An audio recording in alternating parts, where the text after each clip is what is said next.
Here we go. Here we go. Here we go. Go, go. Scott Sambucci here. Another episode on the Go Farther series here on the Start Selling Show, Talking Sales with Scott Sambucci. That's me. All right. Today's episode in the Go Farther series is titled Be Deliberately Emergent. Be Deliberately Emergent. So we're going to jump right in and I'm going to give you a little bit of background on this phrase, be deliberately emergent. So you may be familiar with a person. His name is Clayton Christensen. He's written a number of very important books when it comes to innovation. His first book or biggest book is probably known as The Innovator's Dilemma. He's also written The Innovator's Solution, and he's also written a book on how will you measure your life, among other major and multiple publications. And one of the topics that he talks about from a strategic standpoint is the idea between or among having a deliberate strategy and having an emergent strategy. A deliberate strategy is saying, like, this is my plan, this is what I'm going to do, this is what I'm going to execute on each and every day in order to get a specific outcome. So it's deliberate. I know what I'm going to do, I know how I'm going to do it, and this is what I'm focused on. The other strategy, which he calls the emergent strategy, this is when you have a new opportunity or a new situation emerge that you may want to take advantage of. The challenge, of course, is balancing the difference between that deliberate strategy and executing on the thing that you want to do and that you know that is your plan, and then taking advantage of those emergent opportunities. So you have to be careful not to do the hey squirrel or shiny red ball thing syndrome in order to get to, like, if you're constantly looking at emergent opportunities, then you're really never making progress because you're constantly shifting and shifting your focus. So this becomes important when we think about the concept of go farther, because we want to do more, be happy, and surprise ourselves. So the surprise ourselves is part of this a little bit. And so I think about this concept of being deliberately emergent in that we want to, of course, like previous episodes, recent ones, I've talked about preparation, talked about scheduling everything. I've talked about finding the routine. Episode number 2 is all around focus, like focus on now, worry about later. So many of the things that I have found that work for me is being structured, having a plan every single day, mapping out what I'm going to do this week, this month, this quarter, right, this year. So yes, I'm very strict on myself when it comes to having that deliberate strategy. And then there are these opportunities that emerge. And the way I think about this is that I want to be deliberate on how I take advantage of emergent strategies. So as always, what I'm going to do is give you a couple of examples from my ultra running and endurance racing. Then we'll talk about a couple of examples of how to be deliberately emergent in the work life based on work that we do with clients every day here at Sales Qualia.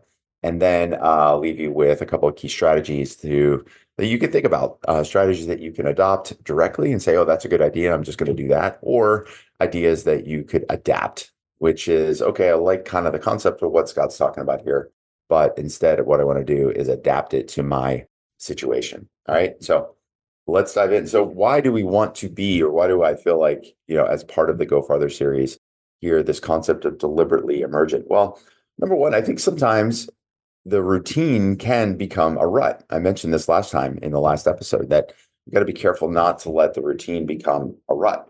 In order to go farther, then we need to look at what the opportunities are around us. Like if we only focus on the things that we know and only do those things, then we're only doing the things that we know about, right? There's actually a personal ceiling we're putting on ourselves if we're not looking around for potential new opportunities or emergent opportunities. And I think it's important to have a dose of fun with all the focus.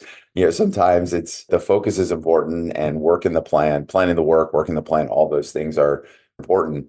Sometimes it's just fun to have a little dose of change, to mix things up, to get away from the routine, to get away, make sure we don't get ourselves into that rut. And what this does, I think, if we don't avoid these things, for example, if we end up in a rut, if the routine becomes a rut, if we don't find new ideas to explore, if we don't have a little dose of fun, then we can get a little robotic. I know I find myself getting a little robotic and certainly even worse, maybe a little myopic around the work I'm doing every day, that I don't even take advantage of opportunities around activities I might do with my family or my friends, because I'm like, no, I got to do a training day today. I can't go on that family outing because, I got to get the miles in. That's no fun. right? We want to be happy while we're going out there and going farther, right? So I think really, of course, what we want to do, we want to do more. And in order to do more, we got to look for these emergent opportunities. We want to be happy. Like this whole exploration of life should be fun. We should explore those things that make us happy. And of course, we want to surprise ourselves. And that means that taking advantage of some of these emergent opportunities might be a little off the beaten path, which can be surprising in a good way. And ultimately, of course, that would allow us to go farther, quite literally, because we might find new things to do. For me, it's new races that I may not have expected to do or even knew about that weren't on the calendar, or quite figuratively thinking about like, hey, how do I find new paths or how do I experience new adventures? So let's dig into the first set of examples here from my ultra running and training. And again, like everything, I want to remind you and remind myself, like I'm not the expert in any of these things. These are just ideas. These are concepts that I've either learned or adapted myself and have worked for me in my own life, in my own work, in my ultra running training. And I'm sharing these with you in hopes that maybe something here would be useful for you. And also maybe something that would be helpful for a friend of yours. So when it comes to getting the word out about this podcast, please do share these episodes, follow the show on your podcast player, leave us a review wherever you're listening to this podcast, on Apple Podcasts or other podcast players. Please do leave us a review. Tell us what you like. Tell the other people what you like about this podcast. And of course, share this episode or other episodes with a friend. You can just click on your podcast player. There's usually a little button that says share this episode. Text it to somebody right now that is a friend of yours or a co-founder or somebody else that you think could benefit from some of what we're sharing here, because the best way to improve engagement and listenership on a podcast is word of mouth, and that would be your mouth. So please do help us out with that. Okay, so let's talk about being deliberately emergent and some examples from my running life. So I think the first thing that came to mind for me was back in 2019. So in 2019, I had been doing a couple of longer trail runs. I had, at that point, already done a 50-mile ultra marathon, and I think I did that one back in 2015. And it started to ramp up, really focusing on ultra running and moving away from triathlons as my favorite endurance event. In 2019, I ran a 60K race. It's kind of an unusual distance for ultra running. Usually you see 50Ks, 50 miles, 100Ks, 100 miles. This is a 60K race in the middle of summer in San Francisco. It was a really beautiful course. We started off at Crissy Fields, which if you've never been to San Francisco, it's right on the bay. You can see Alcatraz, you can see the San Francisco Golden Gate Bridge. Just a gorgeous place to be any day of the year, whether it's foggy or warm and sunny. And the course runs up across the Golden Gate Bridge into the Moraine Headlands. So some really nice up and down hills, very open, no real forest there, just open area where you can look out over the ocean in certain points. You can look back and see the city, see the downtown, you can see the bridge. Just a really wonderful place to run. So the 60K was an out and back course. I trained really hard for that race. I spent a lot of time in Portland over the summer that year, visiting my sister-in-law with my family. Lots of great hills in Portland, did lots of running there and felt really geared up. Had a truly excellent race for me, a really fast time for me. And so I came back from that race and I had not yet done a 100-mile ultra marathon. It had been something that had been in my target for a couple of years. I, in fact, had signed up for one. I think it was in 2017, had got injured, couldn't do that race. And so I put that on the shelf. So 2017, this is 2017, not 2019, 2017, I had not yet done a 100-mile race, but I had did the 60K. And I was thinking about this could be the year that I could do the 100-miler. Now, the problem is the 100-mile races, most of the races are kind of front loaded into the first half of the year. There certainly are races in the second half of the year, August, September, October, but just a lot fewer. A lot of the races are in March, April, May, June, and that's kind of the heavy racing seasons. The 60K I did was in July.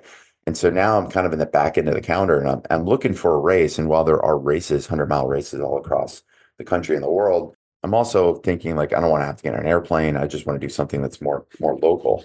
And there just weren't too many options.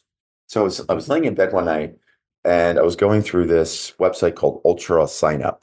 And this is one of the portals, one of the main websites where it posts almost every ultra marathon. It's where you can search for races, sign up for races. Most race organizers use Ultra Sign Up as the way to have people register for the race.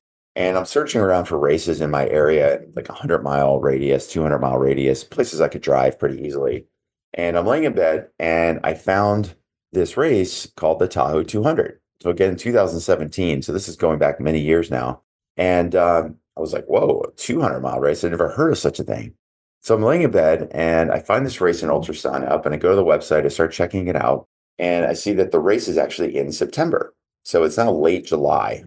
And I was like, oh, it's in September of this year, and there's still spots available. Now, again, I'd never yet done a 100-mile race. I've done a 50-mile, I've done a 60K, I've done a couple 50Ks. And so I'm laying in bed, and my wife comes in the bedroom just to collect some things. And I had that weird look. And that look that your partner has or that you might get that you just kind of know each other's look. And my wife looked at me, she said, "What's up?" And I said, "I think I found the race I want to do." And she said, "Well, what race is it?" And I said, "Oh, it's called the Tahoe 200. She said, 200 miles? I said, "Yeah, 200 miles. She said, "Well, when is it?" I said, "It's in September." And the next thing she said was, "Oh, so you want to do it next year?" I said, "No, I want to do it this year." And she said, "Are you serious?" So yeah, I said, "Look, I'm serious." I said, "I at least want to investigate it. I want to check it out and see if it's possible." It's going to be multiple days out there. It's a 200-mile race. So I spent the next week or so reading blog posts, watching videos of other racers, runners that had done this race in 2015 and 16. It was a pretty new race. It had only been around for a couple of years. So there wasn't a bunch of content, but there was enough out there that running community people love to share stuff, which is awesome. So I was watching videos, getting a sense, looking at the finishing times, thinking about how I might work out this course, reading where the aid stations were, just really getting a really good feel for this race. And I even emailed the race organizer and said, "Look, I'm not yet registered, but I'm thinking about registering in the next week. So just letting you know, there's still some spots available." And so ultimately I just decided I'm going to go for this. I'm going to go for this. And so that was really my big push into what I would consider very long distance racing, was jumping from that 50-mile and then 60K race up to 200 miles. And I remember being on that course as you're kind of starting off, you're going up the first hill and people are talking, there's lots of nervous energy and you're talking to different people. And folks had asked me like what other, hundreds or maybe even 200s I'd done. And I said, no, I hadn't done any hundreds. So a lot of those racers were in that race with me as I was moving up that first hill. We're like, wow, you've never even done 100 miles and you're doing this 200. And so I use that as an example of being deliberately emergent because I was looking around for a 100-mile race and this 200-mile race popped up. And I took advantage of that. And I ended up having an excellent race. I had hoped to finish the race in under 84 hours. That was my goal time, which would be 3.5 days. So 3 days, 72 hours plus another 12 hours, 84 hours. I ended up coming in at 82 hours. So like really hit my race plan, even with only 6 weeks to prepare. And in those 6 weeks, I had to get new running shoes. I had to learn how to use trekking poles. I had to get a backpack and figure out how to carry a lot more equipment and gear because of the shorter races. You don't really need to carry all that much because there's an aid station every 5 miles. It's a 50K, a 60K race. In this case, at the 200-mile race, you're going 15 miles, 20 miles between aid stations. There could be 6 or 7 hour time blocks where you've got to carry enough water, carry enough food, figure out where the water streams are, and really plan out your long stretches and thinking about those 200 miles and chopping that into smaller and smaller pieces. So I ended up having a really successful race because I deployed all the other stuff I talked about, which is preparation and scheduling and being really deliberate about how I was going to run that race. But the idea of running that race in itself was being deliberately emergent. I was looking for an opportunity and took advantage of something that popped up for me. So that's just one quick example. Another example being what I call deliberately emergent, going back to 2016 with Uberman. I mentioned Uberman a couple times. That was the race where it's basically an ultra triathlon. So ultra triathlon doesn't really exist. There's a couple of multi-day triathlons out there, but it's not very common. And in 2016, this is when I was really struggling with the business at Sales Quality. I was about 6 months into the business, really having a hard time picking up new clients, having a hard time generating revenue, getting any consistency. But I also felt compelled to get onto a race course of some kind, get myself physically working, physically moving as a way to help me move mentally, help me move the business. And I had been thinking about doing my own course. So I had actually in 2016 mapped out for myself, like my own personal course where I would swim across Lake Tahoe, which is about 11-mile swim. And then I was going to do a bike, about a 200-mile bike ride on my own around Lake Tahoe, like up in the mountains. And then I was going to do a 100-mile run. And I was just going to do this on my own, have my wife crew me. It was just a way for me to have something else to focus on rather than being so mired in the muck of what I was doing with the business every day. And then a friend of mine named Kim texted me and said, "Hey, have you heard of this? Deadline is tomorrow. Deadline's tomorrow. What is this?" And it was called Uberman.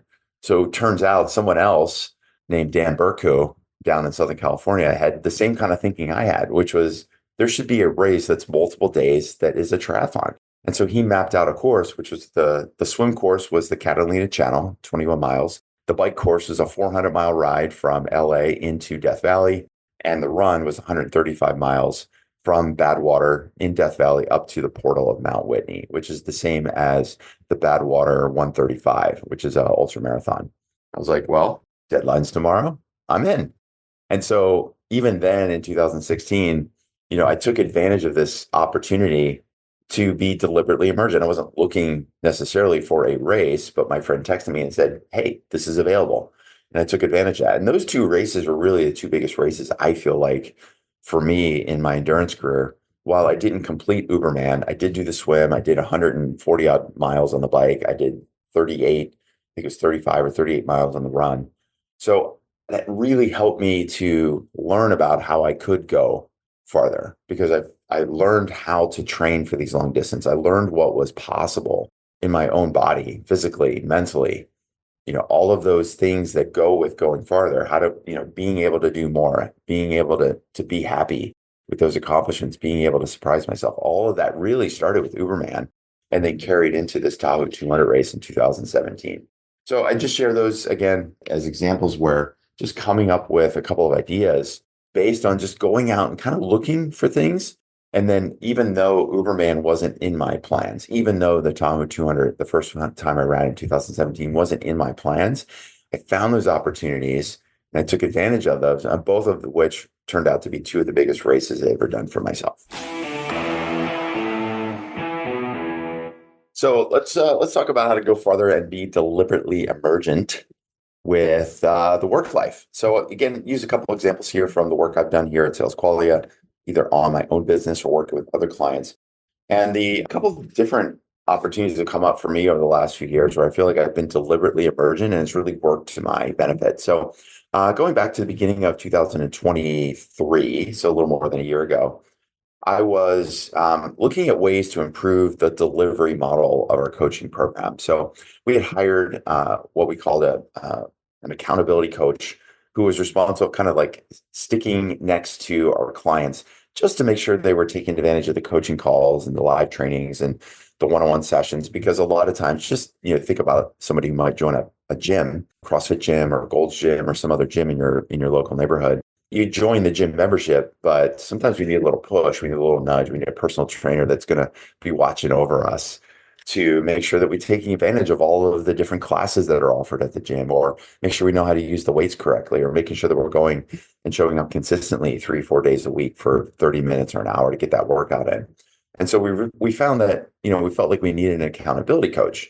And while that was working sort of okay, we still felt like the feedback we were getting from clients was that like they needed a little bit more somehow. And they couldn't really articulate what more meant because, we publish our schedule every month.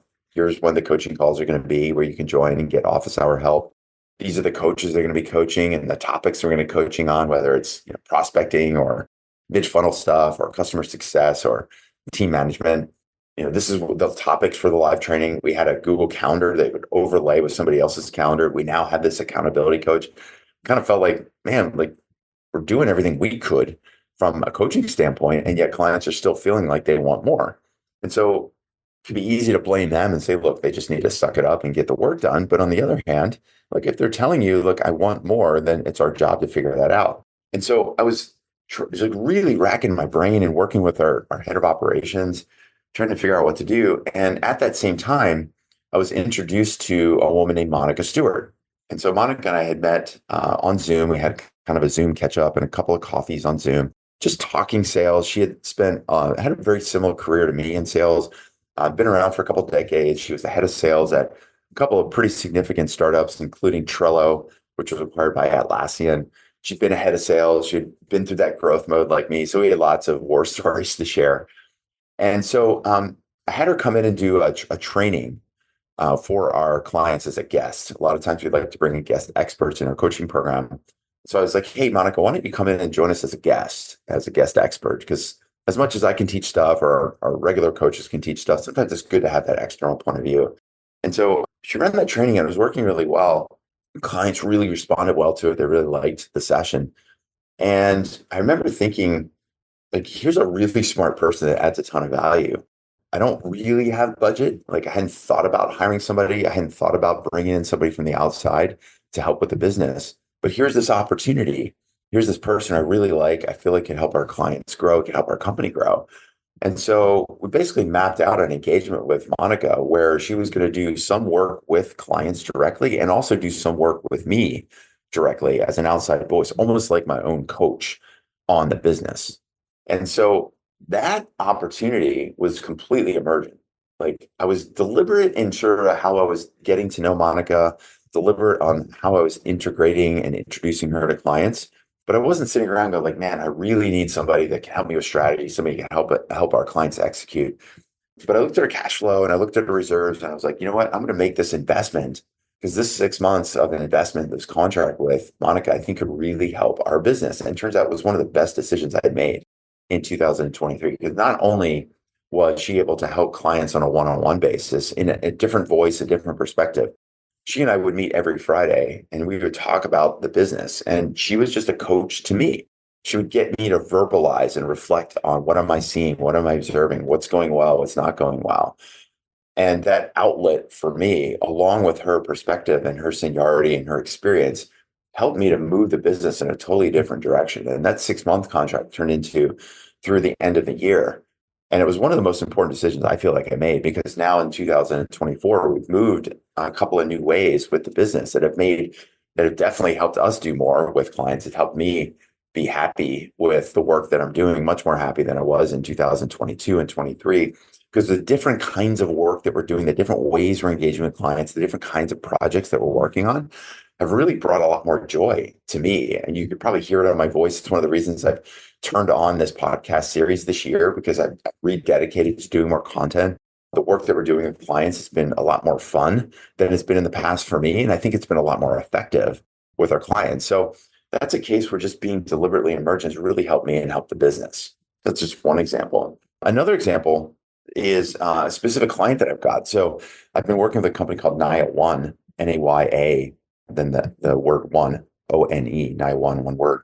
And so I met Naya One through our coaching program at the end of 2022. So I do a ton of stuff with different tech accelerators all over the world. And one of our best partnerships, our biggest partnerships, is with Plug and Play Tech Center. So Plug and Play is based down in Sunnyvale, and they have office locations all over the world, and they run different accelerator programs for different verticals. They have a health tech vertical, fintech, insurtech, AI, IoT, like 13 or 14 different verticals all across the world. And one of their verticals, of course, is fintech. And so I met Karan, who is the CEO, through their program. He was one of the teams that was participating in the fintech cohort in 2022. And the partnership I have with Plug and Play is that I run a 3-part sales training every fall and every spring for all of the different teams that are running through those cohorts every fall and every spring. So it's a great chance for those teams to learn from an expert in sales, me. Not bashful or shy about sharing that. That's what we do every single day. That's what I've been doing for decades. This is what I teach, how to help early stage startups, how to build a repeatable sales process. So it's great for the startups to be able to learn from me. It's great for Plug and Play because now they have this external expert that they don't have on staff to come in and teach those startups. So it helps build and develop and really provide a lot of value to the program. And it's great for me. and sales qualia because we get to meet these innovative startups that we otherwise may not have met. And some of those startups end up being what we call hand raisers, people that come to the trainings and then raise their hand and say, look, I want more from you. Can I join the coaching program? How does that work? What other support can you provide? So it's really a three-way win for everyone involved. And I met Naya one through that program, and I met Karan, the CEO. And so he and his team joined our coaching program in 2023. And that's, primarily what we do as a business is run this coaching program. And we have teams that come through our program. It's pretty well structured. We have the office hours and everything else I've talked about. But later on in the year, in 2023, around September, this is where the Be Deliberately Emergent comes in. So Carton came to me and he said, look, man, the coaching's been great. The team's really benefiting. I feel like I need some more from you. Can I get more of you in my business? And so as we talk more about it, what he's really looking for is a fractional head of sales, somebody that could step in, help run some of the team stand-ups, help his team by taking a much more day-to-day action with them, running one-on-ones, even jumping on some sales calls with him, helping him get much more specific around the sales work that they're doing on a deal-by-deal basis, doing pipeline reviews with them.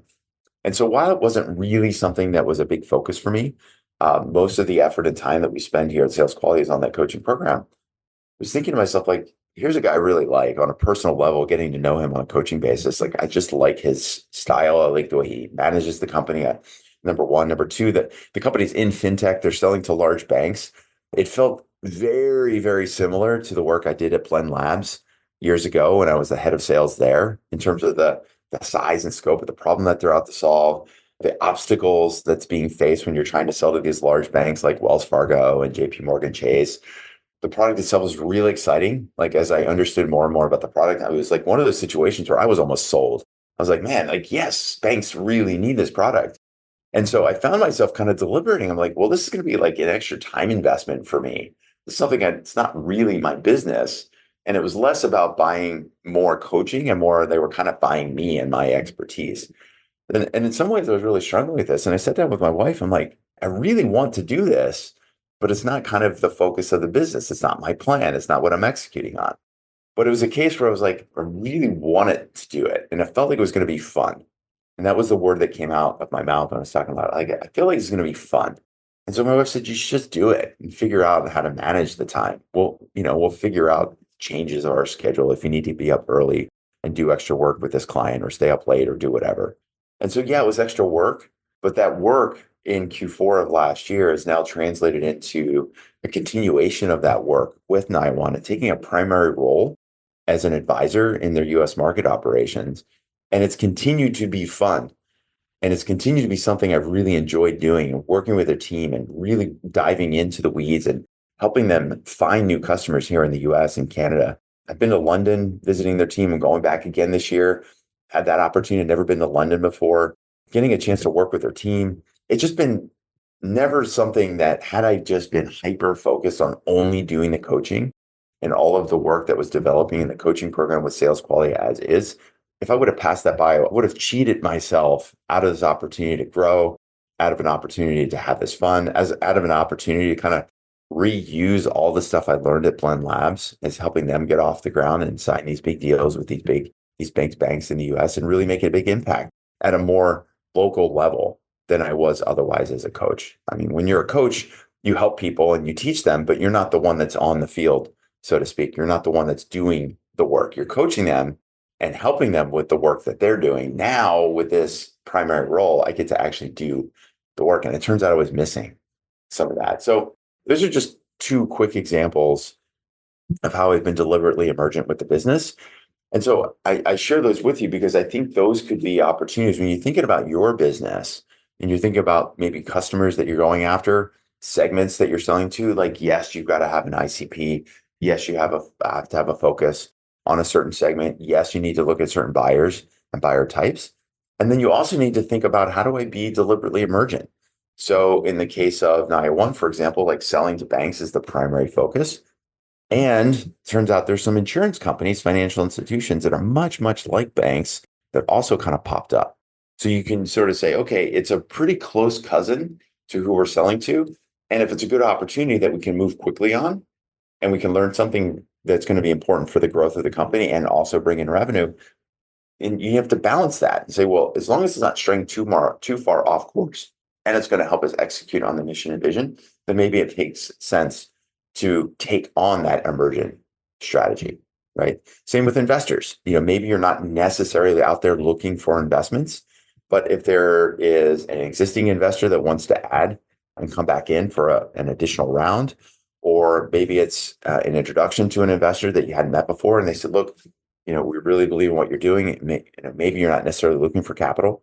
I know this is a champagne problem to have, but we want to make an investment. Maybe it makes sense to open a round earlier than you thought, right? It's an example of being deliberately emergent. So just a couple examples from work life.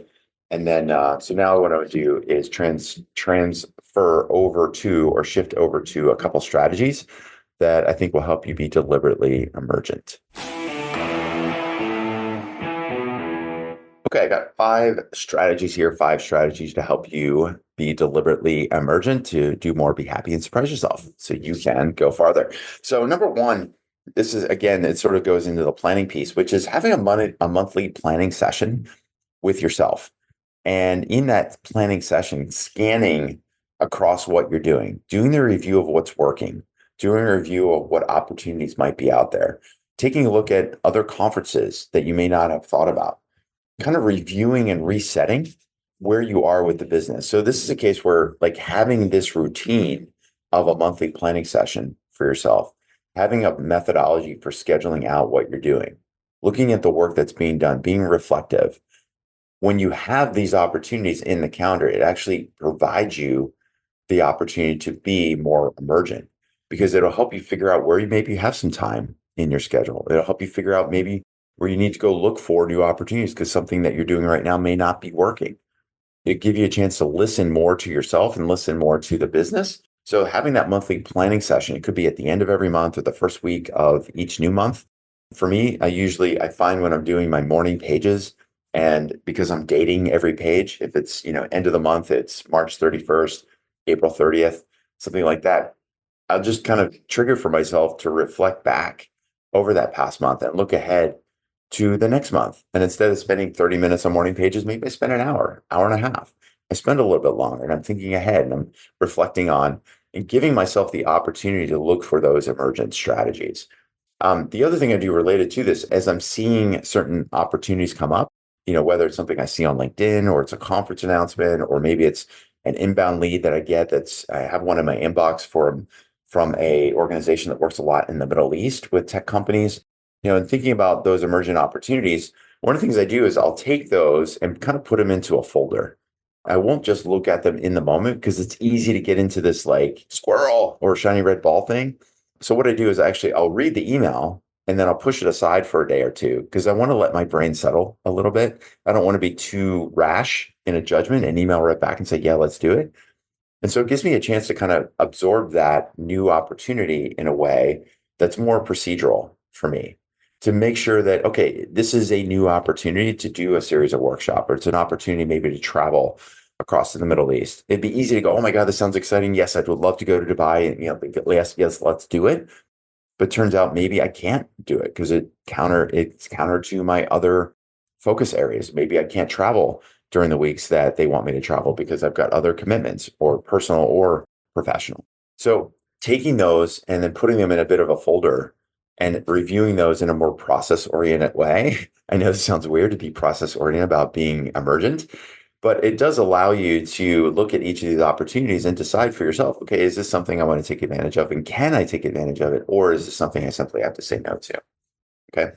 So that brings me to strategy number 2, which is learning how to say no as your default.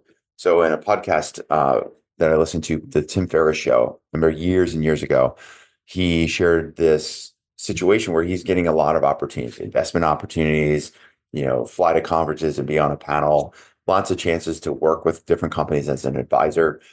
And he found he was having so many different opportunities presented to him. He had a hard time saying no. And so what he talked about was saying no as the default, and basically saying, like, thanks for this opportunity. I'll take another look at it. Just assume for now that I'm not going to be able to join you, for this event, or no, I can't travel, or no, I don't have room in my calendar to be an advisor. If anything changes, I will let you know. So rather than leaving it open-ended and saying, oh, I'll get back to you, and having a stack of opportunities that you have to now make decisions on, the idea of saying no by default allows you to stay focused on your plan, allows you to avoid those future decisions that you have to make, which can create anxiety.